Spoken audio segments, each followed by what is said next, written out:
Today on Paul's Old Crap, we're going to take a quick look at the AST Advantage Explorer 486 laptop. I recently picked this up on eBay because it's impossible for me to turn down a decent deal on a 486. Now, unfortunately, I filmed this entire video pretty much out of order, so if you're thinking that it seems like I cobbled it together without any script or planning whatsoever, that's because I did.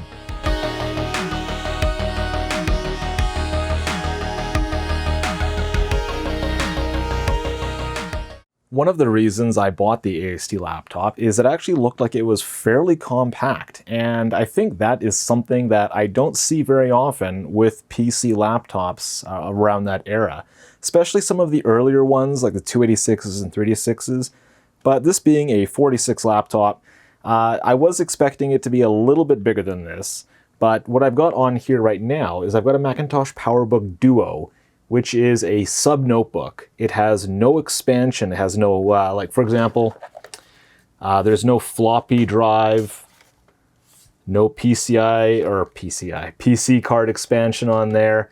It's basically just the laptop and a battery. And when you look at the size, the AST laptop isn't actually that much bigger. If we look at lengthwise, it is a bit bigger over here. But other than that, they are actually pretty close. And height-wise, I think they're actually almost the same. So, yeah, that was actually interesting. And of course, they did manage to fit the floppy drive in here and the PC card expansion. So, yeah, this thing is actually fairly compact. All right, so as you can see, I've already got the entire thing disassembled here. Unfortunately, I did not film the disassembly process. It did take a while for me to figure out exactly how that everything goes together. So, like on this piece here, there's like a lot of these little screws, and then there's hidden screws where the keyboard is. I don't want to really get into this at the moment. What I'm going to do after everything's done is I'll actually film the reassembly process so you know how it goes together. But yeah, that took a while to figure out, so I didn't bother filming that.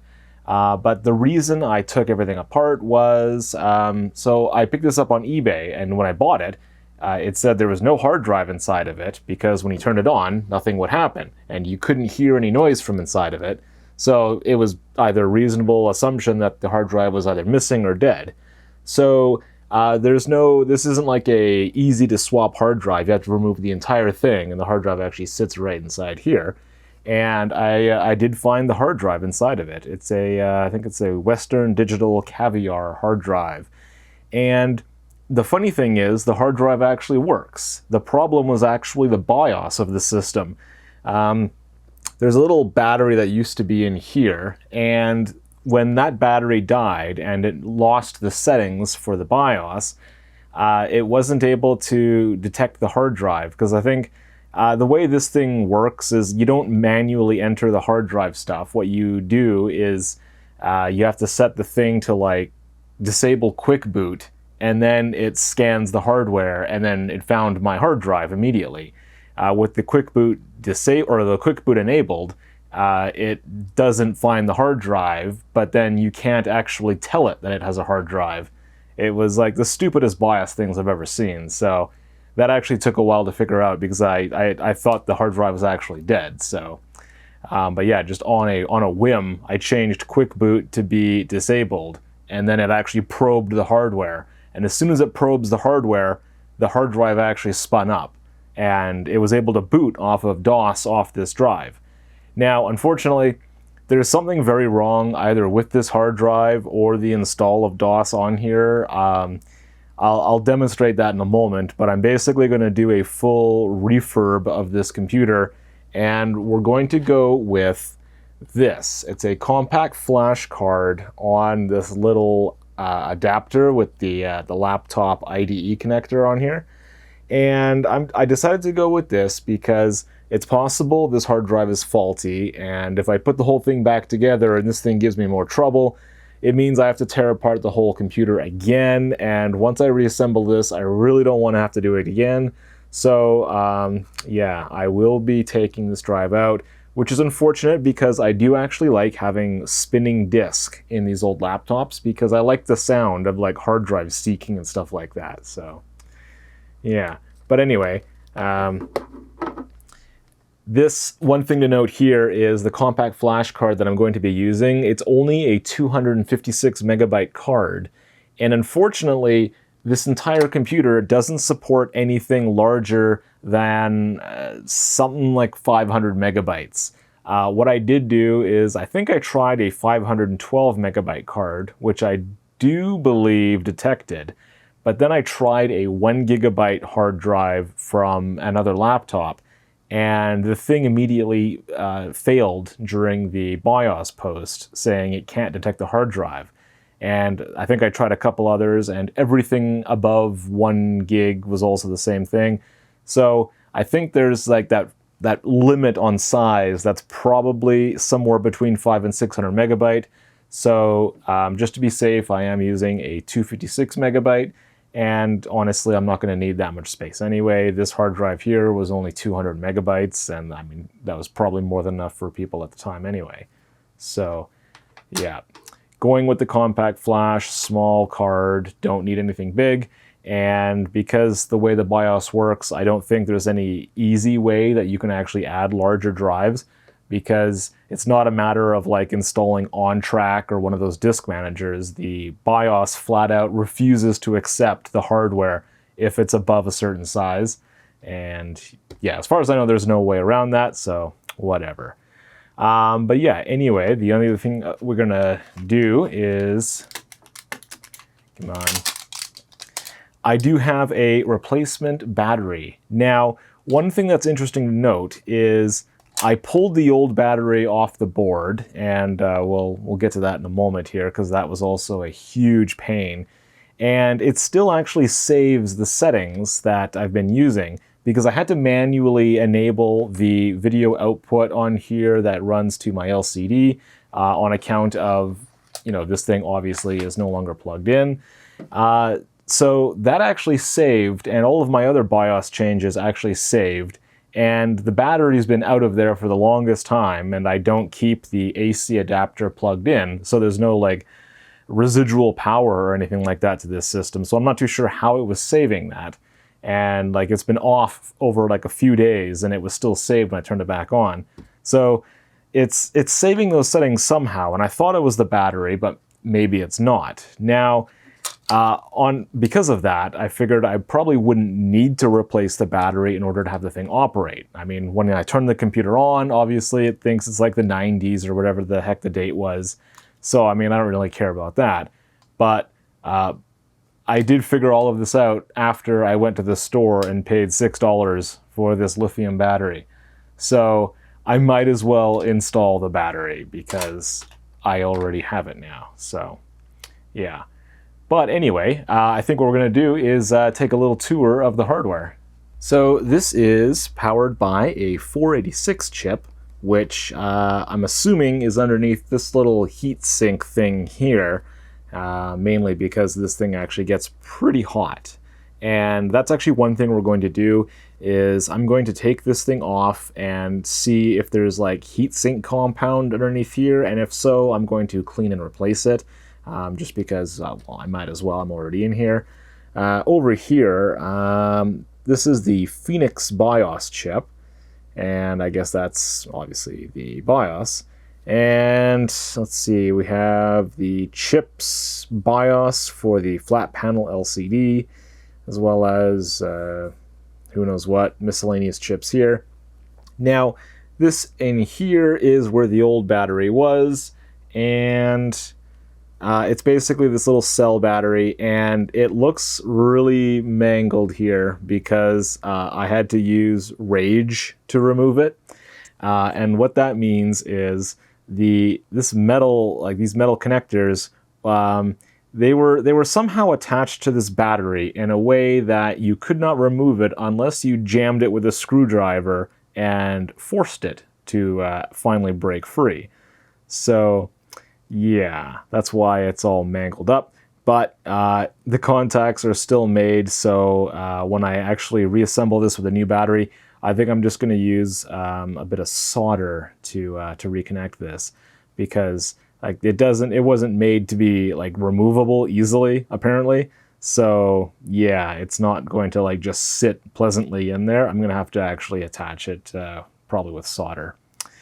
Yeah. Let's see. So we have over here, this is the PC MCIA slot.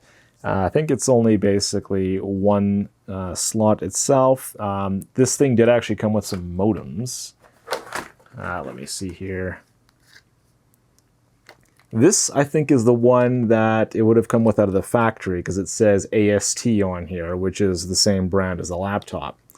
It did also come with a US Robotics Sportster modem, though, so obviously these are both useless for modern computing, though, anyway. Let's see. We do have, okay, so over here, this is the ribbon cable for the hard drive, and the hard drive has its own little metal cradle thing, and that sat kind of like this. So what I'm going to be doing is taking the actual drive out of the metal cradle thing and then rigging up this little guy, because so when this is connected, there's no real way that this is going to be mounted in here without that metal cradle. And even with the metal bracket thingy-majiggy here, this I don't think was meant to like easily secure into one of these things, because it's obviously way smaller. So I think what I'm going to do is the Paul's old crap method, which is wrapping everything in electrical tape so it doesn't start a fire when you have everything put back together and metal is sitting on other metal. And then maybe just for fun, I'll also put some zip ties around the whole thing when it's back inside this bracket. So yeah, maybe I won't show that part, because I'm sure anyone watching this will go, there's far better ways to do that, but that's not why I make these videos. I do things my way, not necessarily the right way. Anyway, it does have a 3.5-inch floppy drive, and it is a 1.4 megabyte drive, so I had no problem doing my test booting with some DOS boot disks. So yeah, still works fine. I did actually already perform an installation of DOS 6 onto this card here, so you won't have to watch me do a boring DOS install when it comes time to actually use this. I've already done that part. Taking a look on the back, the way the battery sits inside is kind of like underneath it here, and then yeah, that's basically this big thing here, and as you can see, I already screwed something up. That thing's just dangling there. That's excellent. Anyway, on the back here, we do have a couple of PS2 ports, and then we do have a 9-pin serial and standard parallel port, and of course the VGA port, which I've been using on my LCD monitor, and then power is just right on the side there. Now, if we take a look on the underside, stay there. Now, this is where we would have a RAM upgrade if I had that to begin with, and unfortunately I don't, so I believe there's only 4 megabytes of total RAM in here, which kind of sucks, but it is what it is. And then there's these two little chips here, and like one of them here is a flash chip, so I'm not too sure if maybe one of these chips is where the settings are stored from the BIOS. So maybe that's why this thing still remembers those things. I'm not too sure. I don't have the actual technical manual on this, so yeah. So I think what we'll do right now is take a look at the processor. So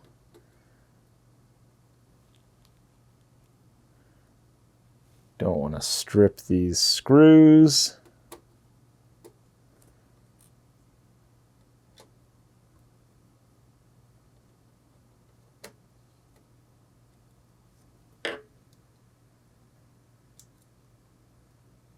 All right. Now, I believe this might just like slide out. There we go. Yeah, so it had these little hook pieces which kind of like went under the corners of the CPU there. And I realized that my finger was in the way, so you couldn't see that. So I'll point out it was these points here. And it looks like we have, oh, I guess this is just, well, I suppose we can just keep this in there. It's just like a little pad. And here we have the Intel i46SX processor. And it's a 33 megahertz CPU, so it probably shouldn't require a heatsink, but it does get pretty warm with the operation when it's running. And I think this little thing here was meant to just like get the heat away from going straight up onto the keyboard and then like potentially causing problems there, but I don't know. It does sit over top of this processor, or not processor, this chip here. And I don't know what this is. It just says ACC Micro. I have no idea what that's supposed to be. As far as I know, this thing does not have a math coprocessor, although I should probably look that up though, just in case, because it does say ST 33 megahertz. So like, why would this say 33 megahertz? Because this is the processor. I'm just rambling on at this point. So if we take a look at the battery part, now the way the battery was when I pulled the old one out, basically sat like this orientation. So as you can see, this is the positive side and it was facing upward. So this piece right in here, I'm assuming then would be the negative, and then this one up here is the positive. And I think when I reinstall this, what I'm going to do is just put a piece of electrical tape underneath the bottom contact, and then somehow figure out how to get solder between here and the battery, and then do the same thing with the top one, solder this top piece to the top of the battery, and then kind of push this downwards so that it stays closer toward the board.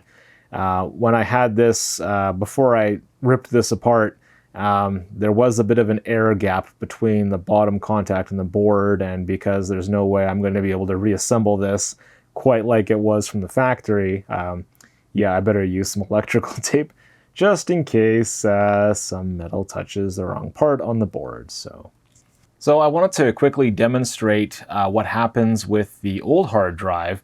And unfortunately, it looks like it does require that battery in the computer in order to save my BIOS settings, because if I turn the laptop on, it beeps. It seeks the floppy drive, and I hear more beeping. Unfortunately, the hard drive has not spun up, and I have no display going on here. The monitor light is on, but it's not actually using it as the mirrored display, which is something I had to specify manually in the settings. Now, one funny thing that I did when I first bought this is I took a picture of the BIOS for Instagram, and I didn't notice until later that there's a custom hotkey that you can use on, say, for example, a PS2 keyboard if you happen to have your laptop disassembled in pieces and your laptop function keys aren't actually connected to the computer anymore. So what I'm going to do is I'm going to try using, I think there was a way to do this. I think I had to hit F2 first, or maybe F1. And then if I hold down Alt-Shift-F12, I think, oh, there we go. Okay. Alt-Shift-F12 was the magic key. But I also had to like hit F1 when it was telling me this invalid configuration thing, because it wasn't accepting the keystroke here, and I had to hit F1 to do that.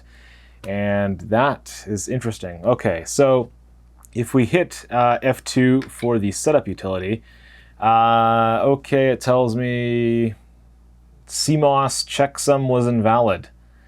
Interesting. So yeah, I do need that that battery in there. So if we jump into the system setup, if you can see where I'm scrolling, you see where it says hard drive and then it says unknown. You see that I can't actually get into that section. There's nothing to actually change. It's basically just the BIOS has to do the detection. So you can't actually specify any of that stuff. But over here, we have quick boot and it says enable. What do we do? Oh, there we go, okay. So we set quick boot to disable. We hit F10 and I think that saved it. If we jump into video, display mode is VGA. Okay, whatever. Like that. That's the entire setting right there. So yeah, there's really nothing to this BIOS at all. But anyway, we're gonna hit F10 to save. Come on, where's my display? There we go. Okay, starting MS-DOS. HiMem is doing its really weird things. And so it's got all of the smart card stuff, or not the smart card, the PC MCIA garbage loading for the laptop. So if we do a dir on the C drive, it has files. And this I also put on Instagram. There's a file called as.bmp. I already copied it to my computer, and it's not what you think. It's basically a blank white document. So yeah, honestly, that was a bit of a letdown. So, but it has files, and it did have like a Windows directory in here somewhere, but none of that loads. It just sits there. And if I run certain commands, it either hangs or reboots the computer. So if we go into DOS, look at some of these various COM files. Watch this. If I type format, okay, it just sits there. And it's basically hung. It's dead. The hard drive light on the laptop is now just on. Although the hard drive is not making any seek noises, it's just completely dead. And Control-Alt-Delete does nothing. Yeah, no keystrokes do anything. So what I'm going to do is I'm going to have to actually force this thing to turn off and then turn it back on. Come on, what the... Okay, there we go, finally. Okay. Now... nothing else loaded. Why didn't it load? Interesting. Let's try and make this thing actually reboot, though. I don't actually remember which one of these will actually reboot the entire computer. Let's try running MemMaker. Oh, that actually worked. Okay, let's go exit.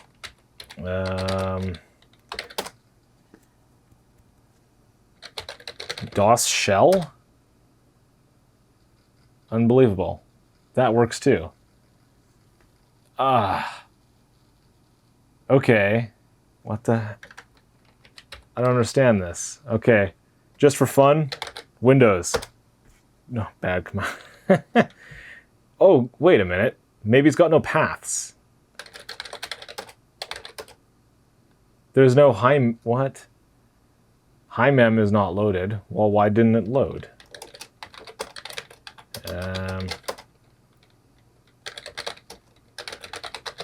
Edit config.sys. Interesting. Huh. So I'm trying to make this thing not work properly, and unfortunately, everything seems to be working except it didn't load my config.sys, which might have been something to do with me jamming on the keyboard while I was trying to boot. There's one thing that I know didn't run last time, and that was MSD. And now it works. Oh my god. Okay. So I've unfortunately demonstrated that the problem I was originally having appears to have been software related on the hard drive and not the hard drive itself physically. I'm still going to replace the hard drive because I do have older computers that could probably benefit from the spinning drive. But yeah, this is weird because none of this worked before. And I thought it was because something was broken on the hard drive, but maybe my DOS install was just screwed up royally. What I'm going to do is, I guess we'll proceed with having this thing put back together with, of course, the little compact flash card though. Because yeah, I don't want to keep the spinning drive in here. I've got some older laptops that I'm sure could benefit from a working drive, as apparently this thing works just fine. So apparently my idea of soldering the battery to these metal contacts was ridiculous, and that did not work at all. So what I've decided to do is I put some electrical tape on the board underneath this entire area where the battery sits. And then I basically bent the bottom and top metal together so they would kind of hold a grip on the battery. And then I slid the battery in to approximately where it was sitting, the old one, before I did its removal. And then what I did is I put a bunch of hot glue around it because there's no cradle or anything like that to keep the battery in one spot on account of it was like connected to these metal terminals with some other method. I don't know if it was like glued originally or something like that, but they were stuck on there real good, so that battery was not moving. So without having glue or anything else like that, the battery would have just like slid out and that like randomly when I was using the thing. So yeah, I opted to just put hot glue around it to keep it in place. And then hopefully the amount that I bent this metal should give it enough force to stay in contact with the battery itself. And hopefully that will then save my BIOS settings and whatnot, or whatever else this thing does. So yeah, this isn't exactly an ideal solution, but you know what? I don't care. If it works, that's good enough for me. And it's only a problem for the next person who has this thing. But I don't typically sell my vintage stuff, so if someone else is pulling apart this laptop and looking at my work, I'm probably already dead, and that's okay with me. Okay, so the next problem I'm encountering here is when it comes to mounting the hard drive inside here. This piece here is the, I guess it's like the plastic wrapper-ish thing that was on the original hard drive, and it sits around here, but unfortunately, these little metal pieces that actually attach down here on the board, they only connect through the screw holes on this piece, assuming there is a normal size hard drive inside of it, and then it attaches into the holes there. That doesn't work for this, because if this is sitting like this, gee, how do I connect this? You know? Yeah, doesn't quite work. So now, there's a couple different ways I think I can accomplish this. The better way would be if I had some sort of right angle adapter that actually connected in here. That way I wouldn't have to use this ribbon cable thing, and then it would actually secure this drive in place over here. Now, I don't really want to wait for shipping times, and because of current world events, I'm sure I wouldn't actually be able to get that exact part that I would need to do that anytime soon. So what I'm going to do is put this back in there, put these things on the side, and then probably use zip ties through the holes in order to secure this thing to the board, and then also zip ties on this, securing it around inside this thing. It's not going to be pretty, but this is also the inside of the computer, and you'll never see it, so I'm okay with it.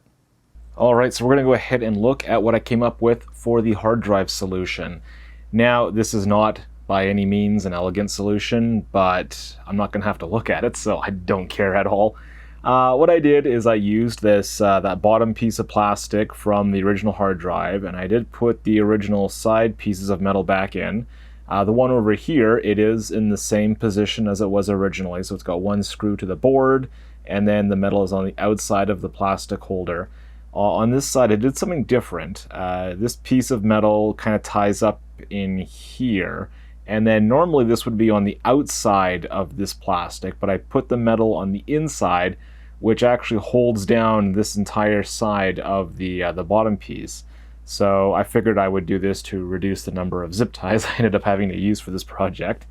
What I did do is I used a couple zip ties to form the base, which goes from the holes over here over to the other side, and they loop above the this plastic thing, and also on the inside they go underneath the compact flash holder.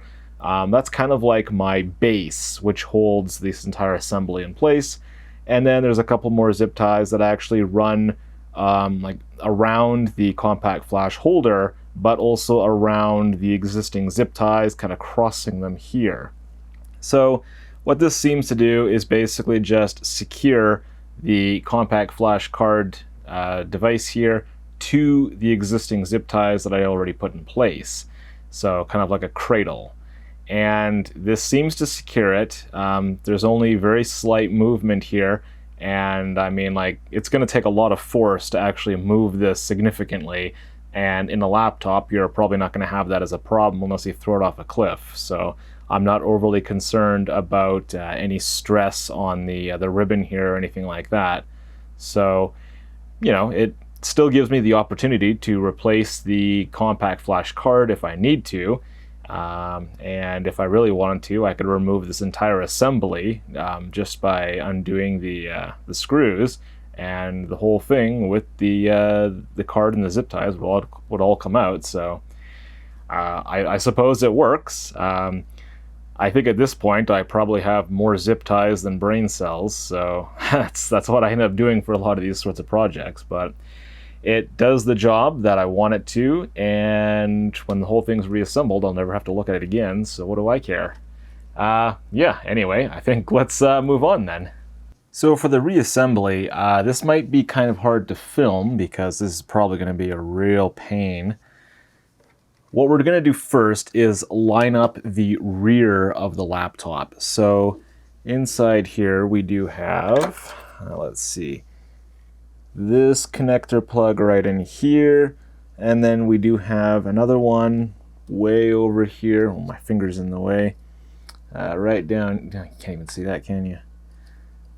Kind of just below where the hard drive cradle thing is here. That's the connector for the screen, it looks like. So, and then that's obviously that plug there, and then this plug over here. And I remember when I was removing this, it was a bit of a pain because this little metal ring thing was kind of needing to be wedged way underneath here. Although the hard drive, I think, might have been in the way before, and that's not really a problem anymore. The only other consideration is this little sleep mechanism here. When the lid's closed, it pushes down. When I had this disassembled, this piece actually fell off, and it can be installed in 4 different ways, and I didn't remember which way it was. So I've got it installed the way I think it is, and I'm not too sure, but I'm sure we will find out eventually. So basically the way I'm going to do this is I'm going to basically just line it up like that, try and use a small screwdriver to get these connectors installed, and then hopefully everything else just lines up. So, all right, I'm not going to be able to do this with the camera going because it's in my way. I think what I'm going to do is actually do it more on this angle and then go around the other side and install those plugs. So yeah, unfortunately I won't be able to actually show this part, but I'll pick up when I've got this reassembled. Okay, so I've unfortunately hit a snag on the front of the case here. This here is the ribbon cable for the keyboard.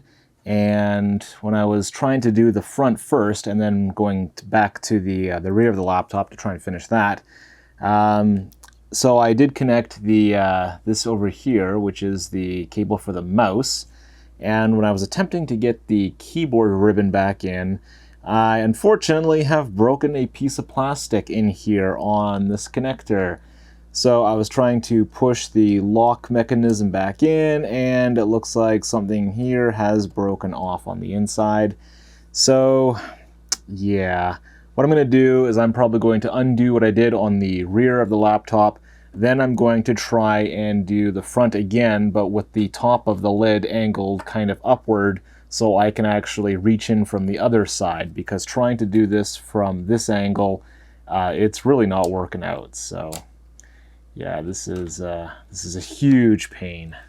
Okay, so I think I've solved my problem with the ribbon cable from the keyboard, and naturally I did so using more glue because I love gluing computers back together. So unfortunately I hate dealing with these cables, these little ribbon cables, so what I did is once I got the thing to actually get into the proper position, I then put some electrical tape on there to actually hold it in place, because I still had to balance the lid of the computer while I tried to lock in that mechanism where there's one side over here and then the other side over here. You kind of had to pull them both at the same time, otherwise one comes out when you push the other one in. So you go back and forth and you're not making any progress, and then the cable eventually gets loose and falls out of the socket again. So yeah, that was took a while to get this figured out, and there was a lot of profanity involved. But yeah, basically I just used a little bit of tape there to hold the cable in place, while I then used multiple screwdrivers, and I even used one of these little back panels for the PC case. I just had to use like the edge there to hook onto the back of that latch thing, and then using the screwdriver on the other side to actually get it to secure in place. I hate these things. I hate laptops. I hate all this stuff. But yeah, you gotta do what you gotta do, I guess. So then to make sure these little latches don't ever move again, I put hot glue on either side. The one on this side here was the one where the plastic broke, so I have concerns that the locking mechanism on this side wouldn't be too stable. So I definitely want to put glue here, and then I also put glue here because if this stupid thing comes undone after I put this laptop together, I might just throw it in the garbage. So yeah, that is how I solved the keyboard problem. And the cable for the mouse, way over here, I did already plug that back in, and I was deciding to go ahead and put the rear cables on first for the LCD before I was trying to do this stuff here, because I failed to get this cable together when I was trying it on this side first and then doing the rear. It was impossible to get the cable in there. So over on this side, it's going to be very difficult to see because I can't actually lift this very far without actually unplugging the cables I just put in. But over here, there's one cable that's right in here. Probably can't see it. This was the tougher cable because it had really no slack at all. And like, it's probably pretty tight even with this tiny gap here. So yeah, like there was no way I was gonna get this thing plugged in without going from the other angle. So yeah, that cable there I think controls something, but not the LCD as far as I know. I think the LCD cable is the one that's way over on this side here. Might just be able to barely see it in there, and it kind of plugs in under this piece here. So yeah, these were both fairly tight fits, and I don't think there was going to be any way to do it from this angle. Like I couldn't even fit fingers inside there to try and plug those in. So yeah, what I did is I went through the front of the laptop, plugged those in, and then dealt with the pain of the keyboard cable. So with everything attached, there's actually these couple pieces here. These are just like little rubber pieces that there's a little hole where the piece that this connects into is like a piece of metal that attaches to the hinge assembly here. So I don't know, this just kind of like sits in there to help it from sliding back out, but then obviously we have screws to reattach the stuff. But yeah, now there's major screw holes on the corners here and then also up here, and then once the screws are installed, we just have these little feet that were originally in there, and I think the glue still might be okay. And then once that's done, there's also 4 screw holes that are underneath the battery, where the battery would sit. So we need to attach those as well. And so I'm going to quickly do that now, and then we'll also take a look at one of the hidden screw locations, which was one of the big pains with this, and I couldn't actually figure it out myself. Someone on a Discord server actually happened to know exactly where that screw was, and that was preventing me from opening this whole thing up. So yeah, that was annoying. All right, so the screws are all in there. 4 screws in there. I've got the little feet installed, so that basically just sticks out a little bit like that. And if we look at, let's see, we open up the laptop. The last screw, now unfortunately I kind of made a mess of this, but it's this little flap right here. I kind of creased it as I was pulling this open because inside here is the hidden screw. And yeah, there was no way I was going to figure that out myself, really. So let's see. I think that's just one of these small screws. Nope, that doesn't fit. Ah, there we go. It was the single long screw that I couldn't figure out where it actually went. And that's because it goes here. All right, so I think what I might do at some point is put some glue down on here to seal that back up. But yeah, otherwise, I think everything is in order with it. And there's a bit more work I was going to do on here. You gotta be really careful with these latches, I think. And there's already signs that this is starting to come apart. So I was going to try and glue this plastic down a bit so there wasn't this big gap right there. And then it's kind of happening on the other side, but not too badly. The hinge still seems to function fine, but yeah, it's just kind of making me a little nervous. But anyway, now that we've got this back together, I think what we're going to do is we're going to plug it in and fire it up and make sure it still works.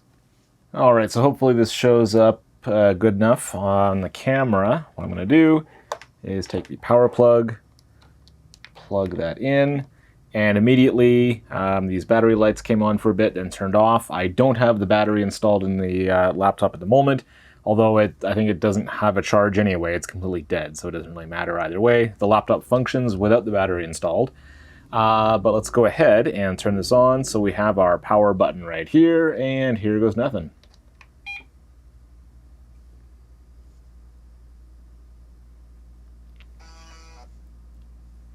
So far, so good. Starting MS-DOS. HIMM is testing our memory, which is always good. And we're in the DOS prompt. And this is MS-DOS version 6.20. Could have sworn I installed 6.21, but that's weird. So we're running on the compact flash card that I did this previous install on. And it's completely silent. There's no fan in the computer. There's no drive noise because it's a CF card. So let's just run MSD, examining our system. So yeah, everything looks good. If we look at the computer, blah, blah, blah, 486 SX processor. And so this is obviously a monochrome display, so this looks differently from when we were running MSD on the VGA monitor.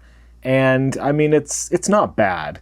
I think there was an option to reverse the screen.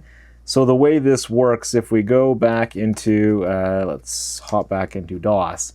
So it's kind of like a white background with darker text. Now, this option, I think, was in the BIOS. There's a video setting where you can reverse this and have a black background with the light text. And I think I'll probably end up doing that, assuming I can actually get back into the BIOS. So let's take a look here. Oh, here we go. Probably won't be able to see it, but on these function keys, the one I was hitting to bring up the VGA monitor before was F12. However, F11 says reverse video. So if I hold down the function key and hit, there we go. So this, I think, is probably the preferable type of monochrome display where you've got the darker background and the white text. Let's just run MSD. Whoops. I don't know if it'll make a difference with MSD. Oh, yeah, it does. So the program actually looks much different. It was very bright before, and now it's darker. Yeah, I think I prefer having the video like this. I think the other way was just way too bright, although I can see that being a good thing for some text. So I can barely see all the numbers and like the F in find file. I can barely see it. So to me, it just says IND file or rent report. So yeah, that might be reasons why people use that reverse video. So, anyway, so far the laptop looks to be working. Let me just see if there's anything else I want to demo on it. So one other thing I want to do with this AST laptop is get it online on the internet. Now to accomplish that, we're going to be using the single PC card slot that it has here, and we're going to be using the 3Com Etherlink 3 PC card, and this will give us 10 base T Ethernet, and it just has a dongle that connects onto this little port here. So on the little flap here, basically tells us to install cards upside down, and from our perspective, the label is also upside down, which is amusing. But anyway,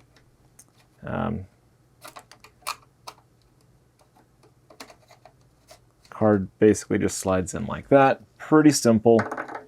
And then you connect the little dongle adapter, and that gives us our Ethernet plug.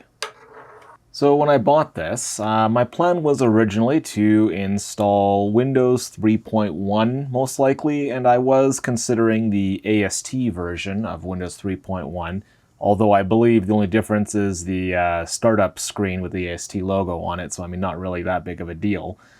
But because the original hard drive was giving me all those problems, what I did do, of course, as we saw, is installed a fresh copy of DOS onto a compact flash card. And now what we're going to do is take a look at Windows for Workgroups on the laptop. Now, I've already installed this, and I've already got some other stuff configured.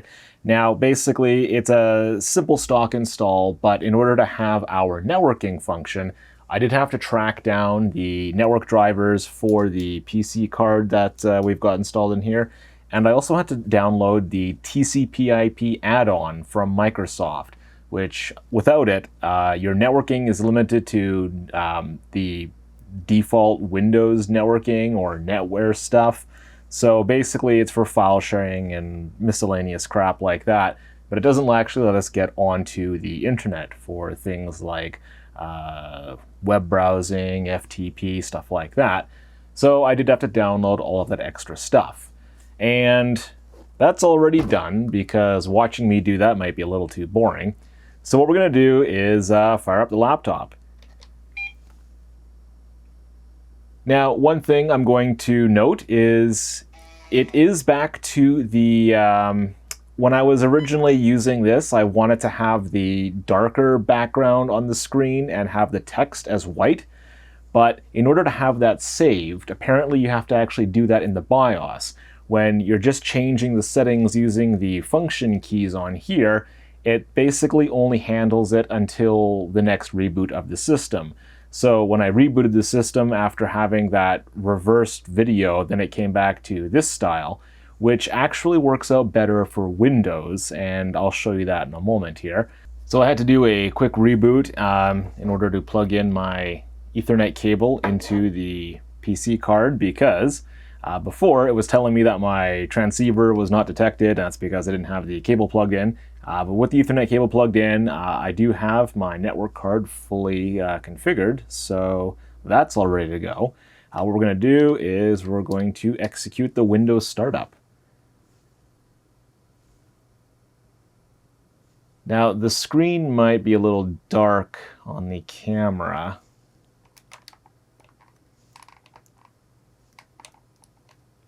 And I think there's a bit of a flickering effect that the camera's picking up. From my perspective, it actually looks quite nice. I'm actually surprised at how well this looks, considering it's only a monochrome screen. And there's actually another thing I was going to note. When I had this thing powered up and installed Windows for the first time, I noticed the trackball thing here.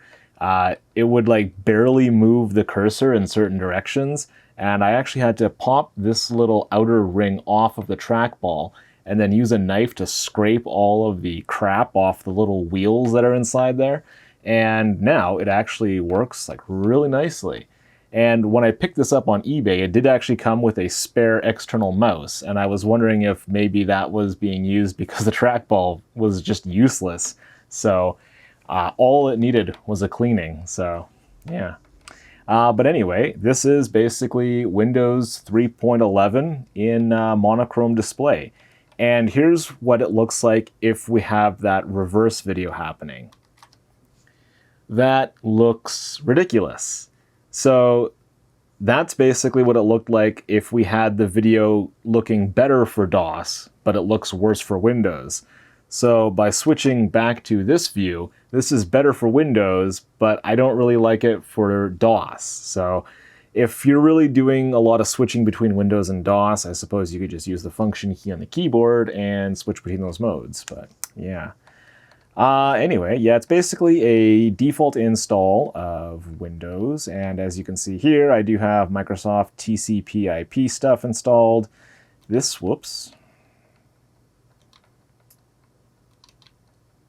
gives us a few options. It gives us a basic FTP client and Telnet client. And I think I'm already connected to my internal network. So here's a demonstration of us connecting to a Telnet site. This is someone who runs a site that plays the Star Wars movie through text. And I think I heard about this a long time ago, like years and years ago. And I saw a reference to this again just recently, going through my own internal documents. And I was actually surprised that it still worked. So we're watching episode 4, A New Hope, of the Star Wars series. Now, I don't actually know how long this goes on because I didn't really plan on watching the entire thing. I think in those first messages, it said that there was a longer version, I think through IPv6 or something like that. But yeah, this is basically just going to be a faster demonstration of the Telnet client working. So, well, there's the Star Destroyer going after the spaceship, and it's shooting it. And then we got a couple droids. This is funny. And then they take the spaceship, and then the stormtroopers are going to blow the door open, and then they're shooting. Okay. Oh, there's Darth Vader. So I think we're just going to go ahead and disconnect from that because we don't have all day. But yeah, so it is online right now. If we go and take a look at Netscape. Now, I tried using Netscape Navigator 1.0, but unfortunately, nothing on the internet works with it, really. Even my most basic websites, Netscape 1 could not talk the protocols properly. And I think it has to do with its ability to use virtual hosts. I think that was probably one of the problems. So if you had a website basically set up directly by IP address or something where virtual hosts were not being used, that might be okay. Netscape Navigator 2, which is what we're going to demonstrate right now, this is the better choice if you're trying to do basic web browsing. Although, of course, you won't be able to go to many sites at all. What we're going to do here, oops. This keyboard isn't so great, and it's acceptable, but not the kind of thing you'd want to really type a whole lot on. We're going to bring up my Altexanet website, which does render on here, but this thing is painfully slow. For a 33 megahertz 486, I kind of expected a little bit better from it, but I don't know. It's not even doing the little Netscape animation that quickly. It's kind of happening, but still lagging. And I see the hard drive light just basically almost on completely. And I think what's happening here is there's such little RAM in this system that it's doing a lot of disk swapping, because Netscape probably takes more RAM than this thing really has available. After, like, Windows with networking, I think probably takes up at least 2 megabytes of memory, and the system only has 4, so that's not leaving us with a whole lot of memory. But it does load it. So this is my website on a monochrome laptop. The scrolling also takes forever, and I think it's still trying to load elements, and like you can see that image just like peeling across the screen there. So yeah, I mean, like, this is not really a pleasant experience. There's really no way I would actually try to do web browsing on this thing, but it's possible. And as for the rest of Windows, I don't think there was anything else I was really going to demonstrate. There is no sound card in this thing. There is a PC speaker, which will sometimes beep if you're running like DOS level stuff for the most part. But yeah, there's really nothing else in here. I think what I plan to do with this is install more software, more like Office-oriented stuff, because this is not a great screen, not only because it's monochrome, but I think it's also like, my knowledge of old LCD technology is a little limited, but I think it's like a passive matrix. So the refresh on here is quite bad. Like, even just moving the mouse cursor around on the screen, you can see the ghost image quite clearly. And if you try to do any gaming whatsoever, it's pretty bad. I think the only gaming that's worth anything on here is the solitaire game, because that doesn't really require a whole lot of fast-moving graphics. But yeah, other than that, I'm actually quite surprised with how nice this actually looks on the display. And I mean, it goes to show you that you don't really need color in order to use this older version of Windows. But yeah, it all looks pretty nice. So yeah, I'm definitely glad that I purchased this laptop. 486s in particular have a special place in my heart, and laptops like this, I don't know, the AST brand, for some reason I really like it, and I never really had any experience with their laptops before, mostly just their desktops when I was at school and stuff like that. So yeah, this is definitely a nice piece to add to my collection. And yeah, I will plan on doing a whole lot more with this now that it is pretty much refurbished to the point where I can just plug it in and start using it, as you can see here. So yeah, I imagine I will be very happy with this. I can't think of anything else to say though, but yeah, thank you for watching.